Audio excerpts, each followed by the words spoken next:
તો સુરતથી હાલ મહત્વપૂર્ણ સમાચાર અત્યારે પ્રકાશમાં આવ્યા છે। સુરતથી હાલ મહત્વપૂર્ણ વિગતો સામે આવી, જ્યાં ખાડાના પેચવર્ક અંગે મેયરે પ્રતિક્રિયા આપી છે। ભારે વરસાદને કારણે રસ્તા ઉપર ખાડા પડી ગયા છે। રોડ રસ્તા ઉપર ખાડારાજ જોવા મળ્યું છે। પરિસ્થિતિ સુધારવા પાલિકાએ એક્શન પ્લાન તૈયાર કર્યો હોવાની વિગતો અત્યારે સામે આવી છે। 72 કલાકમાં ખાડાઓ પુરાઈ જાય તેવો ટાર્ગેટ રાખવામાં આવ્યો છે।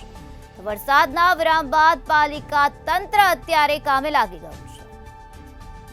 તો સુરતમાં અત્યારે રોડ રસ્તા ઉપર અનેક જગ્યાએ ખાડારાજ જોવા મળી રહ્યું છે। વાહન ચાલકો અટવાયા છે, ત્યારે મેયરે પ્રતિક્રિયા આપી છે। ભારે વરસાદને લીધે રસ્તા ઉપર ખાડા પડ્યા, ત્યારે અત્યારે વહીવટી તંત્ર દ્વારા યુદ્ધના ધોરણે કામગીરી કરવામાં આવી રહી છે। પરિસ્થિતિ સુધારવા માટે પાલિકાએ એક્શન પ્લાન તૈયાર કર્યો છે।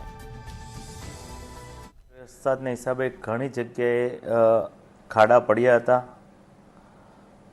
પણ છેલ્લા 72 કલાકનો વરસાદ ત્યારે વિરામ બાદ છેલ્લા 72 કલાકનો અમે એક્શન પ્લાન બનાવ્યો કે 3 દિવસમાં મેક્સિમમ રોડો પર રિપેરિંગ થઈ જાય।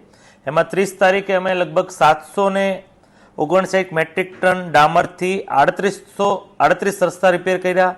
31 તારીખે 880 મેટ્રિક ટન દ્વારા 49 રસ્તા રિપેર કર્યા અને 1 તારીખે 1081 મેટ્રિક ટન રવિવારના દિવસે પણ ચાલુ રખાવી હતી કામગીરી।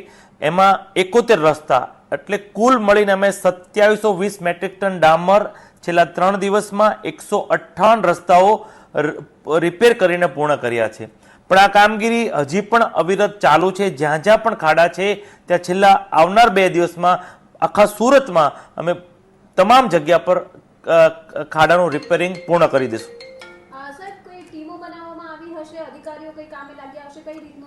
આમાં હું તમને આખા સુરતની વાત કરું તો 150 થી વધુ મશીનરો અને 700 થી વધુનો સ્ટાફ મારફતે આ રિપેરિંગ કામ હાથ ધરવામાં આવ્યું હતું।